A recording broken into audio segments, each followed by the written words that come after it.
தொகுப்பூதிய செவிலியர்கள் சங்கம் கடந்த வாரம் போராட்டம் நடத்தினாங்க. தமிழ்நாடு செவிலியர்கள் மேம்பாட்டு சங்கத்தை சேர்ந்த ஜூலியட் நம்மோடு இணைந்திருக்காங்க.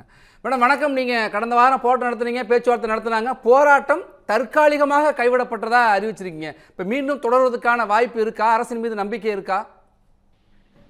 மீண்டும் தொடர்றதுக்கான வாய்ப்புனா, எங்களுக்கு கொடுத்த கோரிக்கைகள் நிறைவேற்றப்படலை அப்படின்னு சொன்னா அடுத்த கட்ட நடவடிக்கைகள் இருக்கும்.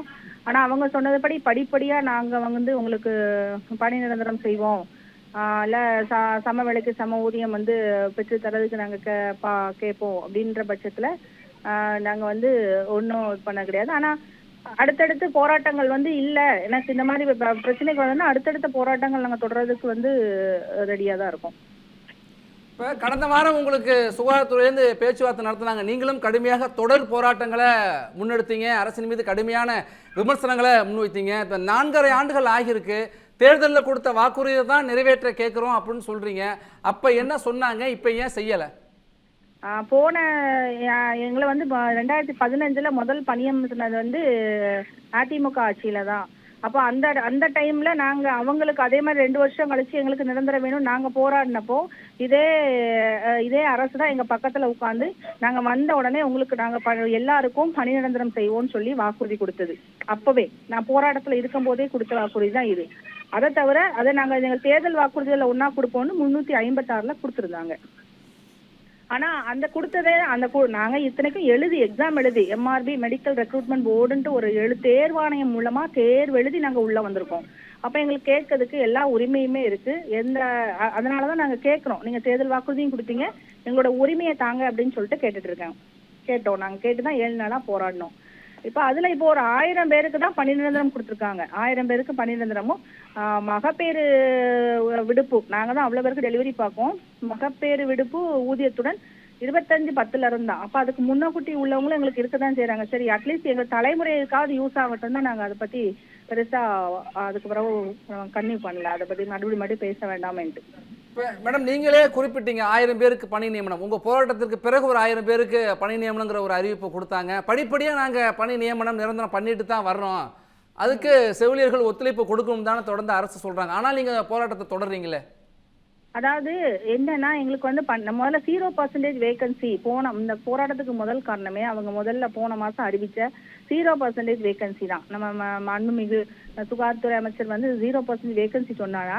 ஆனா எங்களுக்கே தெரியும் எங்கெங்க எவ்வளவு வேகன்சி இருக்குன்னு சொல்லிட்டு. ஏன்னா எங்களோட பிள்ளைங்க கூட நாங்க ஒரு உறவுகளுக்குள்ள தான் இருப்போம். அப்ப எவ்வளவு வேகன்சி இருக்கும், அப்ப எப்படி இவங்க 0% வேகன்சி சொல்லலாம்? இப்போ ஒரு அரசு ஆரம்ப சுகாதார நிலையம்னு எடுத்துக்கிட்டீங்கன்னா அதுக்கு அடியில தான் எல்லாம் ஃபார்மசிஸ்ட் இருப்பாங்க, லேப் டெக்னீஷியன் இருப்பாங்க, இல்ல எல்லாமே. அப்போ இல்லாத பட்சத்துல அது எல்லாமே ஒரே ஸ்டாஃப் மேலதான் இருக்கும். ஒரு ஸ்டாஃப் நர்ஸ் தான் இத்தனை வேலையும் சேர்ந்து பண்ணுவோம்.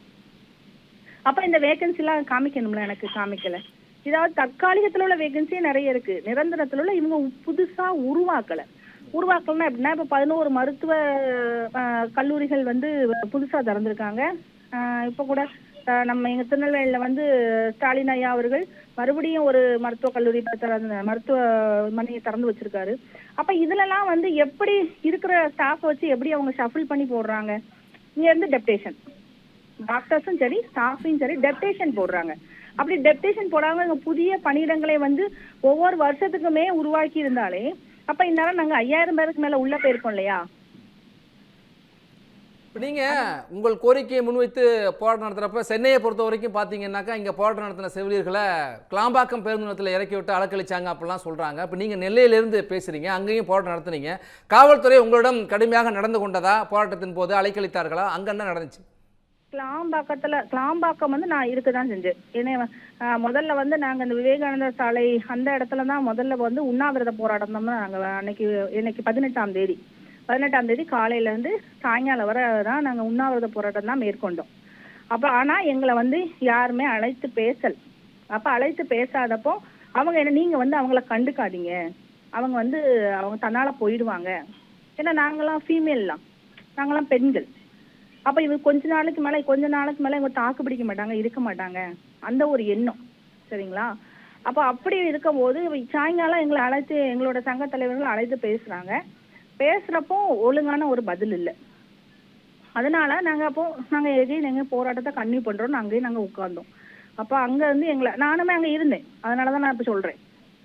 நானும் அங்கே இருந்தேன். அதுக்கு பிறகு ஒரு 3 நாள் கழிச்சு தான் நான் திருநெல்வேலிக்கு வந்தேன் இங்கே கைட் பண்ணுறதுக்காக. ஸோ அப்போ அங்கேருந்து என்னை அரெஸ்ட் பண்ணி கிளாம்பாக்கத்தில் விட்டேன்னா எல்லாரும் அவங்கவுங்க ஊருக்கு கிளம்பி போயிடுவாங்க அப்படின்றதோட அது ஒரு எண்ணம்.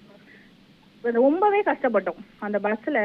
ஒரு பஸ்ஸில் எத்தனை பேர் இருக்கலாம், ஒரு சீட்டு ஸ்டாண்டிங்கோட சேர்த்து மிஞ்சி போனால் ஒரு 60 பேர் இல்லை 70 பேர். நாங்கள் 125 பேர் பஸ்ஸில் அடித்தாங்க. 125 பேர் 140 பேர் இருந்தோம். எங்களுக்கு ரொம்பவே சஃபகேஷனாக தான் இருந்தது, வாமிட்டிங் இருந்தது. பஸ்ஸில் இதை ஓப்பன் பண்ண சொன்னப்போ கூட எங்களுக்கு ஓப்பன் பண்ணல. 2 மணி நேரம் சுற்றி எங்கெல்லாமும் சுற்றி கொண்டு கிளாம்பாக்கத்தில் கொண்டு இறக்கி விட்டாங்க. என்ன ஒன்றும் எதிர்பார்க்காது, அங்கே திருப்பி எங்களோட போராட்டம் தொடரும்னு யாரும் எதிர்பார்க்கல. அதனால அன்றைக்கி நைட் ஃபுல்லாக அங்கே போராட்டம் தொடர்ந்தோம். அப்புறம் நைட் எங்களை அரெஸ்ட் பண்ணல. ஆனால் அதான் ஒரு வலுக்கட்டாயமாக உள்ளே ஏற்றி கொண்டு ஒரு பேருந்தில் வந்து உட்காந்து நாங்கள் அவ்வளோ குளிர்க்குள்ளேயும் பனிக்குள்ளேயும் தான் இருந்தோம். 4:30க்கு திருப்பி அரெஸ்ட் பண்ணாங்க. அரெஸ்ட் பண்ணி ஊரப்பாக்கத்தில் உள்ள PNRன்னு சொல்லிட்டு ஒரு கல்யாண மண்டபத்துக்கு அங்கே கூப்பிட்டு போய் அங்கேயும் எங்களுக்கு அன்றைக்கி ஈவினிங் வரைக்கும் அரெஸ்ட் தான். மறுபடியும் பேச்சுவார்த்தையை கூப்பிட்டாங்க, அதுவும் தோல்வி. அப்போ 6 மணிக்கு பிறகு நீங்கள் போங்க, நீங்கள் போகலன்னு சொன்னால் நாங்கள் வந்து உரிய நடவடிக்கை எடுப்போம் அப்படின்னு சொல்லிட்டு பேசுனாங்க. நாங்கள் வந்து உங்களை ரிலீஸ் பண்ணிட்டோம், நீங்கள் போகணுன்னா போங்க, இருக்குன்னா இருங்க அப்படின்ற மாதிரி ஒரு சுச்சுவேஷன். அப்போ எல்லாராலையும் எங்களால் என்ன ஒரு சிலரும் இருக்க முடியும், ஒரு சிலர் இருக்க முடியாத சுச்சுவேஷனில். அப்போ இங்கே உள்ள ஒரு சில மாவட்டங்களில் தலைமை எடுத்து நடத்த இல்லைன்னாலும் நாங்கள் வந்தோம். இங்கே மற்றவங்க எல்லாருமே அங்கே தான் இருந்தாங்க, வெளியே கடும் குளிர்லையும் பனிலையும். அப்போ அந்த டைமில் அராஜகம் நிறையவே இருக்க தான் செஞ்சுச்சு. பிள்ளைங்க மயக்கம் போட்டு விழுந்தாங்க. அவங்களுக்கு செஸ்ட் பெயின் வந்து அப்போ CP அதெல்லாம் கொடுத்து CT பிரெயின் அவ்வளோ வரைக்கும் போச்சு. அவ்வளோ கஷ்டப்பட்டோம்.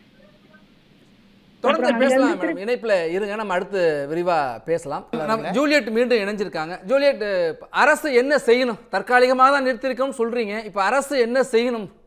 உங்களுடைய நிறைவு கருத்தும் சேர்த்து. ஓகே. நாங்கள் கேட்டது வந்து 8000 பேருக்கான பணி நிரந்தரம், அப்படி இல்லைன்னா சம வேலைக்கு சம ஊதியம். சம வேலைக்கு சம ஊதியம்னா அந்த வழக்கு 2018 வந்து கோர்ட்ல உயர்நீதிமன்றத்தில் போட்டு இல்லை எல்லா செவிலியர்களும் சம வேலைக்கு சம ஊதியம் தான் பண்ணுறாங்கன்னு சொல்லி எல்லாருக்கும் ஒரே சேலரி கொடுக்க சொன்னாங்க. ஆனால் என்ன நினச்சுன்னா நம்ம தமிழக அரசே அதை எதிர்த்து உச்சநீதிமன்றத்தில் இல்லை இவங்க இவ்வளோ வேலை பண்ணலைன்னு சொல்லி எங்களையே எதிர்த்து அடுத்து அவங்க மனு போட்டிருக்காங்க. ஸோ இந்த 2 கோரிக்கைகள் தான் நாங்கள் பிரதானமாக வச்சது. 2 வந்து எங்களுக்கு நிறைவேறல. ஒன்றும் இல்லை, இப்போ கொஞ்சம் நாங்கள் இப்போ வெளியே உள்ள மாநிலத்திலலாம் வந்து NHM சேலரினா நேஷனல் ஹெல்த் மிஷன் அதுக்கு அடியில் தான் எங்களை போட்டிருக்காங்க. அப்போ அவங்களுக்கு ஒரு 28,000 சேலரின்னு கொடுக்கும்போது எங்களுக்கு அது கூட இல்லாமல் வெறுமனே 18,000 சேலரியிலே தான் வச்சுட்டே இருக்காங்க. அப்போ ஒரு குறைந்தபட்ச ஊதியம் கூட எங்களுக்கு அதுலேருந்து கூட ஒரு ஊதிய உயர்வு கிடைக்கலன்னா நாங்கள் எப்படி வாழ ஒரு எக்ஸாம் எழுதி 2 வருஷத்துல நீ பெர்மனன்ட் ஆக்கிடுவேன்னு சொன்னால் அப்போ நான் அதை வச்சு நான் என்ன பிளான் பண்ணியிருப்பேன், எப்படி என்னோட வாழ்க்கை தரத்தை உயர்த்தலான்னு யோசிச்சிருப்பேன். இப்போ எனக்கு வயசு ஒவ்வொருத்தருக்கும் வயசாகுது, 58 வயசுல கூட இருக்காங்க இப்போ. அப்போ இவங்களையும் பணி நிரந்தரம் செய்யலைன்னு சொன்னால் என்ன ஆகும் அப்படின்ற பட்சத்தில் தான் அந்த 8000 பேரை கேட்டோம். அட்லீஸ்ட் அந்த 8000 பேரும் அவங்க கொடுக்கல, 1000 பேருக்கு தான் கொடுத்தாங்க. மீதி உள்ளவங்களுக்காவது அட்லீஸ்ட் கொஞ்சம் ஊதிய உயர்வாக கொடுத்துருக்கலாமே, அதை அவங்க கொடுக்கவே இல்லை. அதை கேட்டதுக்கு அதை நிராகரிச்சு. இப்போ இன்னும் 100 நாள் தான் இருக்குது அதிகபட்சமாக சற்றேறக்குறைன்னு சொல்கிறாங்க. அப்படி இருக்கிறப்ப இந்த 100 நாள் இவங்க செய்வாங்கிற நம்பிக்கை இருக்கா? ஆக்கப்பூர்வமாக செய்யணும்னா இந்த அரசு என்ன செய்யணும் சுருக்கமாக? புதிய பணியிடங்களை உருவாக்கணும். ஒவ்வொரு மருத்துவமனையிலையும் புதிய பணியிடங்கள் உருவாக்குனா மட்டும்தான் எங்களுக்கு வந்து பணி நிரந்தரம் இவங்க தர முடியும். ஆனா இந்த 100 நாட்கள் குறுகிய காலத்துல எவ்வளவு தூரம் 4.5 வருஷம் கையில இருந்தே உருவாக்காதவங்க 3 மாசத்துல உருவாக்கிடுவாங்களான்றது ஒரு கேள்விக்குறிதான். ஆனாலும் நம்பிக்கையோடு அதனாலதான் தற்காலிகமாக வந்து நாங்க வாபஸ் வாங்கியிருக்கோம். இதை நன்றி.